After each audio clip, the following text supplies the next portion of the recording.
What's up, everybody? Welcome to the Royal Tide Cafe, a part of the Bama Standard Network. I'm going to be one of your hosts today, Johnathan Lewis. And I am Justin Riley from the Bama Standard, and I'm excited because you actually get to hear me talk. I know the whole thing has changed, right? We're going to see what this ends up being like. Warning label, do not expect a whole lot because, like I said, I'm not used to talking, but we're going to have fun. Here we go. Yeah, if you guys ever want to see Justin talk, make sure to come over to the Roll Tide Cafe. That's usually where I'll give him his 10 cents or two to pipe in and speak his opinion on his own channel, right? I know in this economy, the host actually get to talk. What? I know, right? So, anyways, guys, today we're going to be diving into the quarterbacks through spring. Honestly, what I personally expect, right, from Ty Simpson, Austin Mack, from all these guys, Keelon Russell coming in, and from Kalen DeBoer and Ryan Grubbs in general. That's what this video is going to be on, because I'm going to give you a quick take, Justin, and I want to get your opinion on this. Here's the deal, right? In my opinion, I can't give Kalen DeBoer a pass this year. I thought about this for a while, thought about it for a couple of weeks, thought about it for a couple of months now, and here's why I'm not going to give him a pass on the quarterbacks. You have the three best scenarios coming into this season, in my opinion. You have the aged veteran who's been in the program and in the university for 3 years. Obviously, Ty Simpson, 5-star quarterback, was not some 3-star or whatever. If anything, you can look at Ty Simpson and say he's the next Mack Jones. He waited his turn, right? He's learning the system. He's learning how to be a quarterback. He's had no lack of development per se. Consistency, yes, has been inconsistent, but when I'm talking about development, I'm talking about being there, being settled. He's been at the university, right? Then you have Keelon Russell coming in, the touted 5-star, the Tua Tagovailoa, one of the highest, if not the highest rated quarterback ever to come through Tuscaloosa, according to 24/7 Sports ratings, right? So we got him coming in. Then you also have Austin Mack, who's very familiar with the system Ryan Grubbs and Kalen DeBoer runs at Washington with them both, comes from Washington to Alabama to help not just, we'll say, Keelon Russell and Ty Simpson, but, wide receivers and everybody adjust to this new system. So in my opinion, now you have the dream team. You have the three quarterbacks. You have the original offensive coordinator that you wanted last year back from Seattle in Ryan Grubb, right, to call the plays, to run things. You still have Sheridan. You still have Jamarcus Shepard. You still have these guys in place. The excuses are over, in my opinion. I think Ty Simpson, in my opinion, is going to be the one to step up. It looks like through spring it is going to be the case. I think that Kalen DeBoer, though, cannot miss on this quarterback, Justin. He can't miss, right? Year one, you missed a little bit. In my opinion, with Jalen Milroe, I don't think you gave Ty Simpson, in my opinion, enough reps. You didn't give him a chance to come in and show what he can do.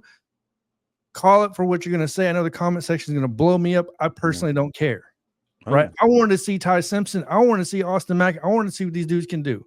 Well, this year, here you go. We get to see what Ty Simpson is made of. Austin Mack, Keelon Russell, whoever it may be. I'm just going to leave it at this. Do not miss on the quarterback. I can certainly see where you're coming from, and I think it's where a lot of Alabama fans are right now. Go ahead and factor in the fact we're not a patient bunch as it is. Now, we finally have what a lot of us believe is the right quarterback, whether it's Ty, whether it's Austin, whether it's Keelon, to actually run the offense as it was meant to be run.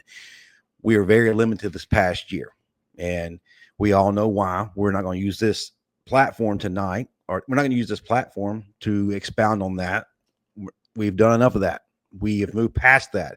Matter of fact, we need to leave Lank and everything associated with Lank in last season. We need to move forward.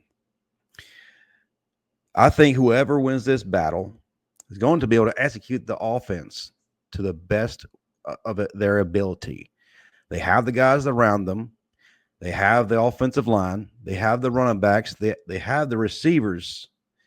And let's go ahead and call it what it is. The receivers we've had here as of late, excluding Ryan Williams, were average at best compared to what we're used to. Not to take anything away from these guys. They're not to put any unwarranted pressure when comparing anyone to Devontae Smith, Henry Ruggs, to Jalen Waddle.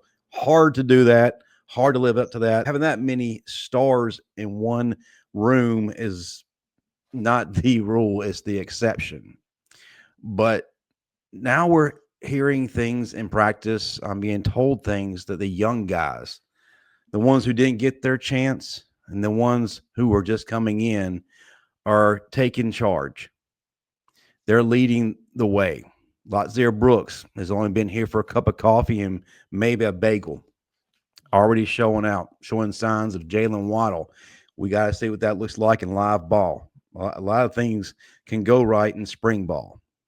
Let's see what it looks like when it kicks off in Tallahassee. At Rico Scott, we saw glimpses this past season of what he could do when he was given the opportunities, when he actually was targeted. Ryan Williams, I felt like, is an electric player. I think he has a lot of maturing to do. I think he needs to improve on his route running. Once teams figured out that he was the only option other than Jeremy Bernard, he was taken out. Jeremy Bernard could do all he could do. But now we have a quarterback that's going to be looking at every receiver. He's going to be going through all the progressions. And also, too, is going to be able to throw a receiver open. He's going to put it where only the receiver can catch it. He's going to be able to make adjustments at the line of scrimmage, set the protections. He's going to put the offensive line in a better situation.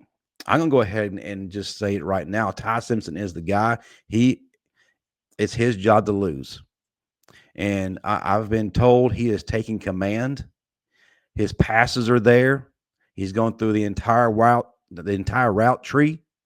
He's commanded respect of all his teammates. He's putting the ball in places that we didn't see last year. So, but Kalen DeBoer has the right guy. And I don't want to say like it's foolproof to mess up, but anything's possible. I think the real battle right now is going to be at quarterback 2, and that's Austin Mack and Keelon Russell. But I think that Keelon has the edge. He just doesn't have the experience or the maturity just yet. Ty's the guy, unless something crazy happened, God forbid, an injury, or he just has a breakdown, which I don't see. Got an incredible football IQ. He's not going to put Alabama in a bad spot. This is his time. He's waited for this. But you will see design plays. You will see more and more of Keelon throughout the season. And if he ends up balling out and outperforms Ty later on, there could be a change. But I can't call that right now, or there couldn't be. But either way, you're putting Keelon in great position to when he does take over, it's a easy transition. It's smooth. It's not forced, and he feels comfortable with everything. Well, here, as an Alabama fan, as somebody that's seen very limited of Ty Simpson, I do want to say this. I'm hoping that Ty overshadows Arch Manning. He comes out, QB number 1 out of SEC. He takes over, improves what he's worth because the man is set in this spot for 3 years now, waited his turn. He's took on a lot of controversy, right? So he made the transition from the non-NIL era to the NIL era in a sense. He saw the transition from Nick Saban all the way over to Kalen DeBoer and how all this looks like and all the chaos. I'm really hoping, and I'm going to call it now. I think Ty Simpson will be a top 3 quarterback in the SEC by the end of this upcoming season. I just think the dude hasn't been given a fair shot, in my opinion. Yeah. For a multitude of reasons. I'm not going to speak on that here today. I'm just going to say that I think he was not given a fair shot last year because I think some people could be afraid of what it would have looked like, and it would have forced somebody's hand to make a change. Oh, I completely agree. And one of the biggest arguments that I've heard in terms of Ty starting this coming year or not playing this past season was, well, if he couldn't beat out Jalen Milroe, then he's not that good. Sometimes what you think you see isn't exactly what is. There are layers to things. And I honestly believe that Ty was unfairly held back. And to speak to what you said, if he would have came out there and outperformed Milroe and you had no choice but to play him from that point forward, it really throws a huge wrench into a lot of things, even certain collectives that were founded that is an acronym, but we won't talk about this. I just honestly feel like Ty wasn't given the opportunity. I think any logical coach who saw his team imploding towards the end of the season, this past season, with everything online, would have made a call like Coach Saban did to see what kind of spark he could provide to his team. And in this instance, it was the offense, but we never saw it. It just, yeah, no, I 100% agree. It makes no sense. You're getting blown out by Oklahoma the way you're getting blown out. But if anything, at that point, you bring him out to get him valuable game reps, to get him conditioned to live gameplay against a real opponent, not a garbage opponent like Middle Tennessee State or whoever you may play for a homecoming. And also prepares him for in the event, say Jalen Milroe would have gotten hurt and he was out in the season, and Ty didn't have those meaningful reps to really condition him to live gameplay. Thankfully, he didn't get hurt, but I feel like the team was hurt by not allowing Ty to get valuable reps. No, I agree. Because one thing we've seen through the years, especially through the Saban years, you always saw that backup quarterback get valuable reps, right? I mean, most notably, obviously, with Tua the year prior, right, against Vanderbilt, the crazy spinning throw. And I get it. He came in at the end of the national championship winning season to win the game second half against Georgia. I understand, but before that, right, he was getting all types of reps. And that was a continuous thing you would see. You would see Mac Jones. You would see these guys getting reps as backups. This past season, we were either blowing out a team, Jalen Milroe still in the game, or we're getting destroyed and Jalen Milroe still in the game. What are we doing here?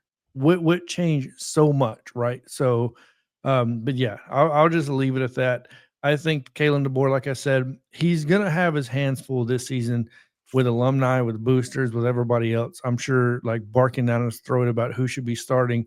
I couldn't imagine being in that position. I would not want to be in that position, right? So to make that type of decision. But the facts are, in my opinion, just start the best quarterback at the time and move on from there. It's just as simple as that to me. I feel like now he feels like he can do the things he wants to do. I think he was limited or handcuffed by the previous team. Kalen DeBoer was essentially just playing through and hoping that despite all the madness that was going on, he could get Alabama to the playoffs, but didn't. I feel like that he honestly believes he has control of his team. His players are buying in. You've got different mindset. I don't believe that players are coming forth in the media each week as a PR statement. The people who are talking are ones who put in the work. Some of those people talking and giving us great sound bites are players that we know personally who appeared on this network. They don't give Sunday school answers. They don't give the answer. They don't give an artificial answer to generate false hopes. They mean what they say. They put the work in to execute what they say. And you'll see it on the field. Tim Keenan, Jeremy Menard, Jaden Roberts, Rod Montgomery, all those guys, they are who they say they are. Yeah, there's no getting around it. Look, this team is still full of 4- and 5-star players. There's no getting around that. We have the guys there to develop these people, right? We have Kalen DeBoer, who was at a national championship before he came to Alabama, right? Let's not get it twisted. Ryan Grubbs is an excellent offensive coordinator. We have a lot of previous staff that is still there. We have the best GM, in my opinion, Courtney Morgan, right, in Tuscaloosa right now. We have the pieces to do this. Now it's just a matter of putting this thing together, right, getting into the playoffs and taking this one step at a time. But I'm going to say this. I'm going to be patient as an Alabama fan. I'm going to try to go through this and just be patient, right? Nick Saban is not there. The expectation of a Nick Saban result every single season is unfair to a Kalen DeBoer, to this staff as a whole. Now, can you still have a standard? Obviously, you can still have the standard, as the show implies. But I'm not going to sit there and go, it's national championship or bust every single year. I think at this point, it is a progression. Let's get into the playoffs. Let's see what Ty Simpson looks like. Let's see how much our offensive line can improve, right? So let's see how much our wide receivers can improve. Latavier Brooks, my God, man, how was he overshadowed so much in high school? I don't know. Killing it in spring right now. Let me pose a question to you. You talk about the offensive line, and that's definitely a hot topic right now with Alabama fans. They argue that we had some of the worst offensive lines, and by the numbers, yes, we have. But with the right quarterback, how much does that change everything for the offensive line? It's night and day. When you can slide protection, when you can adjust protections, you're talking night and day, right? When you're talking about an experienced center, which we had an experienced center last year, but do you remember AJ McCarron in the national championship against Notre Dame when he got in an argument, right? With So the reason why that happened, it was because both of them were trying to make adjustments on the offensive line, because both of them are knowledgeable enough to know the way the protections are supposed to go on the offensive line, right? So in my opinion, yes, a quarterback that knows the protections, where the protections are supposed to go to help out the center, that way not everything is put on a center, right? So to make all those adjustments themselves, it's almost night and day in my opinion, and I think you're going to see that this year. I pointed out a couple of times last year when it happened when Ty Simpson was on the field and he was making adjustments to the line, and I'm like, well, this looks like nothing like we've been watching. And you know what I mean? And all of a sudden the run game starts working, but I'm not going to sit here and comment on that, right? So like I said, this would be another 20-minute video. But yes, I do believe that a quarterback can make or break how an offensive line looks, especially Ty Simpson. Do not overlook his mobility, folks. The dude's got wheels on him. Yeah, without question. He is a dual threat quarterback. Does he have Jalen Milroe's speed? No, but it's good enough to where he can make a difference if a play breaks down. He can improvise. He can get out of the pocket, and he can make things happen. Now, sometimes he tends to be a little bit of a reckless gunslinger, but maybe that's something that he's gotten better at. Maybe he's gotten more mature when it comes to his play, his throwing selections. We shall see. Yeah, and that's all on the coaching staff. There's no doubt about it. It's going to be on the coaching staff and Ty Simpson to get that. And look, that's what you want at this point, in my opinion. When you look at Tua Tagovailoa, dude's gunslinger, period, right? He's want to throw the ball down the field every play he had a chance. And with these type of receivers, we have Ryan Williams, Latavier Brooks, right? If we could have only still have Caleb Odom and these other guys, what it could have been and what it's going to be is going to be remarkable, right? So no matter which way you look at it, look in the past, look in the future, look at now, I think we're in a great position. But I think, yes, to answer your question simply, the quarterback definitely makes or breaks an offensive line the way it looks from one year to the next. There's no doubt about that in my opinion. Well, to go back to the original question, just how much pressure is Coach DeBoer facing when it comes to this season and the quarterback? I think as the coach of Alabama, the pressure is always going to be immense, especially when you are still following the footsteps of Nick Saban. You're unfairly expected to replicate that. But the thing is, no one can really do that. Will Kalen DeBoer win a national championship? I think he can eventually. Yeah. But I think there's going to be a lot of insane overreactions this season during the filling out period before everything really starts to get clicking and everybody's in rhythm. And the I told you so's are going to come out if Ty struggles at points. Yep. And they're going to be calling for Keelon Russell, just like they were calling for Bryce Young when Mack Jones was coming up. And they based the progression of Mack Jones on his performance in that Iron Bowl before he took over the reins in 2020. And a lot of fans, if you actually watch the game, need to understand a lot of that wasn't his fault. But you can't tell anybody anything. Hell, there were even people that were calling for Bryce Young's head, his first season as a starter. Yeah, we're going to have to be patient, but also too, when the drama starts and our fans get out of hand, the boosters are chirping. It's up to our athletic director, Greg Byrne, to step up and say, "Hey, enough. He's our guy. I support him. I believe in him. And also, too, guys, listen, this thing called buyouts, it's not just something you can reach down your pocket and pull that fund out and give to a coach and send him on his merry way. And then even if you did, my question is, who you bringing in? Yeah, that buyout thing ain't so slick anymore, because that money that was going to that buyout to the coach is now going to that wide receiver, to that running back, to that quarterback, to that. That's where it's going. And if Alabama boosters are willing to fork money over to pay for a buyout, then where's that same passion when going out right now and getting dudes like Ryan Day's been doing at Ohio State? It's really funny how frugal our fan base and our boosters are when it comes to going out and winning the money battle to get the stockpile talent like Ohio State's doing right now, or like we used to. Yep, exactly. No but doubt. Then they're up in arms because they're putting out this price sheet of all these things you can do at A-Day and demanding payment for things. Yeah, no, hands down. I agree 100%. So, all right. Well, that's all I have for today. Any last words before we get off here? I like the position we're in right now. I think a lot of people in college football have written us off, and that's a place that Alabama needs to be in. We don't need to be told we're great. We don't need to be told we're going to win a national championship. We need to be underdog and kept hungry and prove ourselves on the field, not with an acronym, not with T-shirt sales, not with TikTok dances or anything else that has nothing to do with what the standard is Alabama.